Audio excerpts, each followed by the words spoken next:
Hello everyone, and welcome to my Halloween haul collaboration with Nicole from Nesting Haven and Erin from Gentle Thrifty Mama.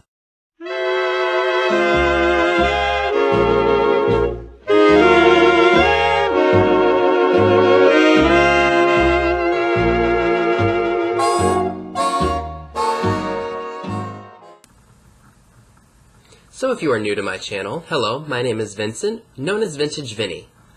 I'm an avid thrifter, collector, and a reseller of vintage goodness along with other non-vintage goods. I appreciate you all stopping in, and without further ado, let's jump right into my Halloween haul. So before I share all of the quote-unquote newer older items that I picked up, I thought I'd do a little bit of backtracking, especially if you're new to my channel, and share with you all some of the more recent things I've picked up at the thrifts, and one thing is from an antique shop. So I found this really oddly shaped jack-o'-lantern.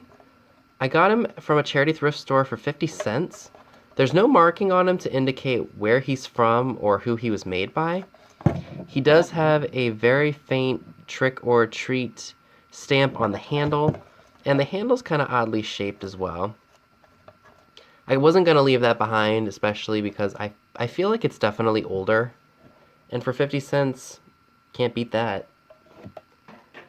From that same charity thrift store, but at a different time, I think right around the time they started putting out their fall stuff, they had these, and I was so excited to see these at this thrift. These are made by Beastal, and they are still being made today. As I mentioned in the haul video that these were featured in, I was at Martin's grocery store the other day, and they are still making these.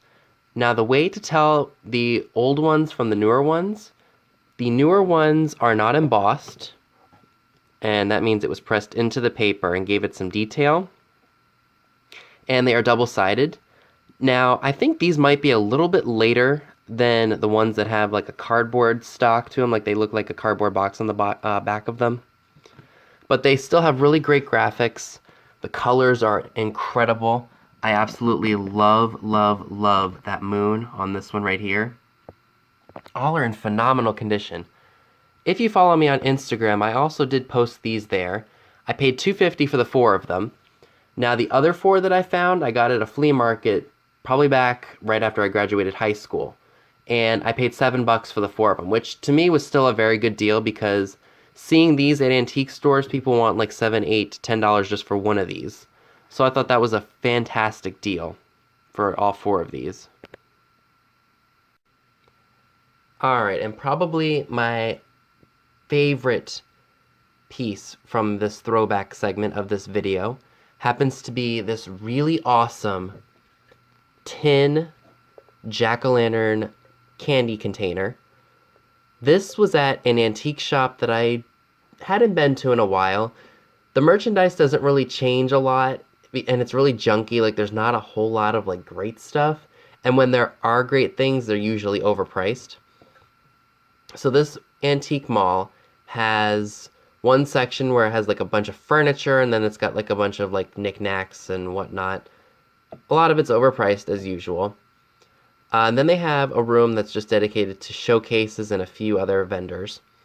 And judging by the prices this person had on their stuff, they were pricing it to move. And I think I got there at the right time, because I was just kind of perusing all the different cases, not seeing a lot of things that were piquing my interest. And then I saw this, and I'm like, ooh, I can't wait to get over there and see how much that is, thinking it was going to be like $75. So I kind of went over to this booth, and this was one of those showcases where it was kind of like jam-packed with a lot of different things. So I was just kind of taking my time, looking around. This mall wasn't that busy, so didn't really need to rush anything. So I got to the shelf where this was on in that showcase. I looked down, and I was like, oh, I've been looking for one of those forever. And I looked at the price tag, and I was like, my eyes kind of popped out of their sockets. And I was like, that can't be right. So, again, if you follow me on Instagram, I did make a post about this. The link to that is down in the description box, along with the link to my eBay shop if you'd like to follow me there. If you see something that is in one of my haul videos that I mentioned is for sale, it will most likely be popping up on there. Anyway, complete shocker. I mean, this thing is in phenomenal condition. This is what the back looks like. We've got an owl flying over a moon with a bat, and we got a pumpkin patch. Oh, I did leave the tag on here. So, yeah, complete shocker. I paid $8 for this.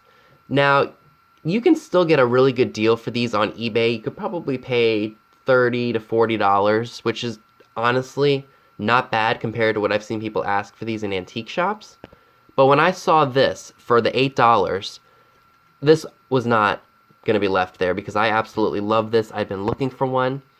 Now there is a smaller one that they did make, and kind of the same concept, but on the back there's a witch and there's some other Halloween figures on there, and I've been looking for that one too. I mean, who knows, maybe I'll come across it at some point for a really good price.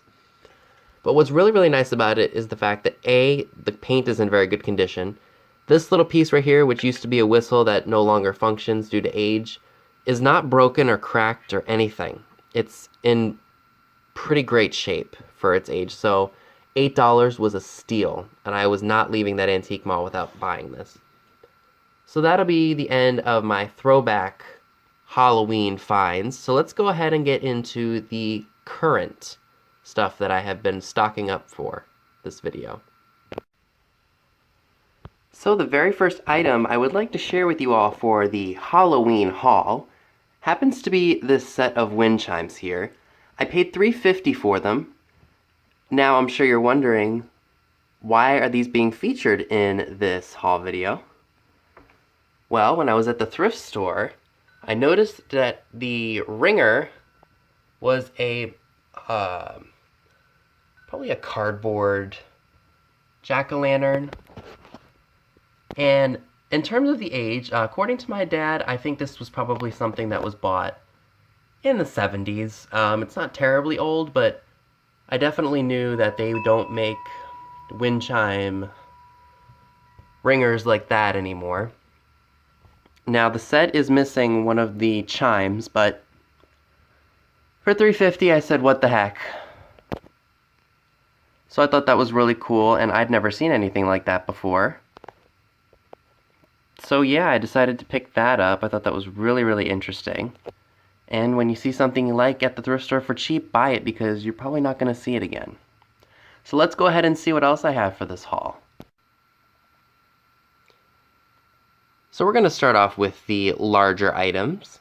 I found this at a Goodwill that I don't normally go to. It's about a half-hour's drive closer to where I live. It's probably about a 30-minute drive, depending on how fast you go on the highway. So this is a treat container. There aren't any markings to indicate where it was made. I paid $1.99 for it, but I felt like it was older because a lot of the paint is flaking off of here.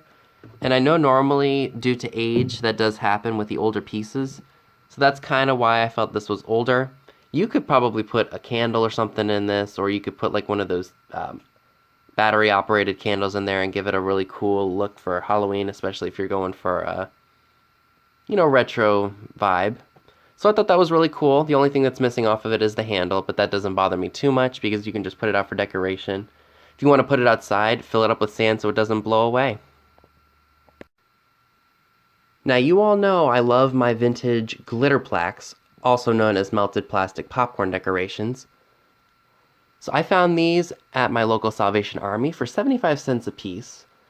If you all remember a while back, the last flea market that I went to, there was a guy who had a ton of these. Different ones for different holidays, and you name it, he pretty much had it. He was asking $3 a piece, which personally I think is a really good deal for them, but he had so many that I wanted. I felt like I would have spent my $100 just with him, so I didn't buy any of them. $3 was a really good deal, though. So if I can find them individually and I pay $3 to $5 for them, or even less, like 75 cents, I will go ahead and pick them up, but I was being real smart that day with my money, so I wanted to get more variety than just getting all of one thing. So what's really interesting about these is that they have the original tags on them, and I think I'll go ahead and show the ghost because he's not standing up properly. They have their original tags on them for the Cage Company. Now, I know these were very popular in the 60s and 70s, and I guess maybe in the 90s they resurfaced and were remade. But you can never really tell the age of them because they all look so similar and were made with the same molds and everything. I don't have the ghost, so I was really happy to find that. The vendor mall that my dad has a booth in, somebody had one of these and they wanted $8 for it, and I said, I'm not paying that. So when I saw that one for 75 cents and in great condition, I went ahead and grabbed it. Now, I already have the pumpkin, and I like him better with white eyes, not with yellow. Again, he was 75 cents. He has the original Cage Company tag on him. I think I'm going to ask probably $5 or $5.50 for it in my dad's vendor mall. Halloween's coming, and he needs to get some stuff out there for that time of year, so I offered to take this over there to help him make his rent, 75 cents into $5.50. Not a huge profit, but hey, when you have an antique booth or a vendor booth, wherever you are, the goal is to sell things, not let things sit, right? So I thought those were a great find. So if you watched one of my previous haul videos, you guys would recognize this Texas Wear barf bowl. So the contents that are inside of this, I found at a Goodwill. Now normally Goodwill will price individual items like this for like 99 cents each, and I would not have spent $1 a piece on these. There's no way. So one of the employees that's there, I've been kind of getting to know her because I go in there all the time, and she comes into Marshall's sometimes, and I help her out. So I asked her, I said, hey, what do you want to charge me for these little doodads here? Because I didn't want to spend 99 cents on them, because obviously I didn't think that was worth it for just one of those. So she just went ahead and charged me $2 for everything that's in here. So I'm going to lay it out, and we are going to see all the awesomeness. Not exactly sure if this piece is old or not. I got it at an antique shop. It was originally $10, and then the booth was having 50% off everything. So I only paid $5 for it. It's a papier-mâché rattle. There's no marking on it. My dad thinks it may be like vintage Mexican folk art for like Day of the Dead. I thought it was really interesting. It would just be a great little conversation piece. You could just put it anywhere you like. I just thought it was really cool, and what the heck for $5, right? This little guy here I thought was really cool and kind of cute and whimsical. It's a haunted house with really delicate plastic figures on it. It's got a $1 price tag on it for $1 from McCrory Corp in York, PA, made in Hong Kong. I thought that was really interesting and different. I'd never seen anything like that before, and I only paid 25 cents for it. It's going to need a little bit of cleaning up, but not too much. Now, if you all remember back from one of my other hauls, I found a was it spun head or was it like a stitchery work thing? It was a jack-o'-lantern. So I found this guy, and I thought this was really cool. It's a scarecrow made of it's the same idea. And he was only 50 cents. I thought it was really cool. Now, he was a little dirty. I did have to take a lint roller to him because there was a bunch of stuff all over his pants. But I'd never seen anything like that before, and I said, what the heck for 50 cents, right? And he's got some plastic floral or like plastic leaves in his hat. So this is probably more of a fall item, not necessarily Halloween, but I thought it would be a fun little thing to share with you all. The last item I'd like to share with you all for this haul video happens to be this divided dish, kind of like a heavy plastic material. I just thought the art in it was really cool. We got a corn on the cob, we've got a black cat in front of a tombstone, and behind it is a skeleton. We've got jack-o'-lanterns and cats, we've got trick-or-treat, we've got a haunted house. Just absolutely awesome graphics. And I only paid 50 cents for it. You could probably put candy in here. I mean, if you're having a party, you could probably do pretzels and chips. I mean, possibilities are endless with this thing. I especially like this, the ghoulish looking, that looks like a detective or something like that. Or even that, a goblin cooking over a cauldron. Very, very cool. Terms of age, I'm not exactly sure. 60s, 70s maybe? But that was just an awesome, awesome find. And I walked past it a couple times because it was buried under a bunch of other trays and stuff for Halloween. I was really happy to find this. So that's everything I have for you today, so let's go ahead and conclude this video. Now, normally I steer clear of the McDonald's Happy Meal toys, but I thought these were really, really cool. These are from the early 90s. They're the chicken nugget toys, and they all are Halloween themed. We've got a ghost, we've got a jack-o'-lantern, we've got, I guess it's supposed to be a Frankenstein, mummy. I don't know if it's missing a top or not. We've got the witch, we've got Dracula, and then this one was just plain by itself. I paid $1.50 for all of these. Now, I'm not exactly sure if I'm going to sell them just yet because they are kind of cool. But who knows, I might end up listing them. If I'm going to do that, I need to do it now because Halloween is right around the corner. I found this witch, and she's holding a jack-o'-lantern. There's no marking on it to indicate where it was made or who made it. It doesn't say like Atlantic mold or Holland mold or anything like that. I would say this is probably from the 70s, 60s or 70s. Paid $2 for it. There is no electrical component to go in it, so I'm going to have to find something. Won't be a huge issue. I remember Scott from the old Curiosity Shop saying that these actually do sell for some money because I guess they're not exactly easy to find and people just like this kind of stuff. I might go ahead and hold on to her because I like certain handmade and hand-painted pieces, and this is one of them. So yeah, I thought she was really interesting. No cracks or chips, but she does have some marks on her from age. Expected with vintage, right? Perfect vintage is no fun. Imperfect is better. So that's all I have for you today. Be sure and give this video a big thumbs up, leave a comment below, subscribe if you haven't already. Click the bell next to the subscribe button if you'd like to know when new videos are posted. All the links to my social media accounts via Instagram are down below as well, where you will see pictures of items to come in future haul videos. Thanks so much for watching, and I'll see you all soon. Bye guys!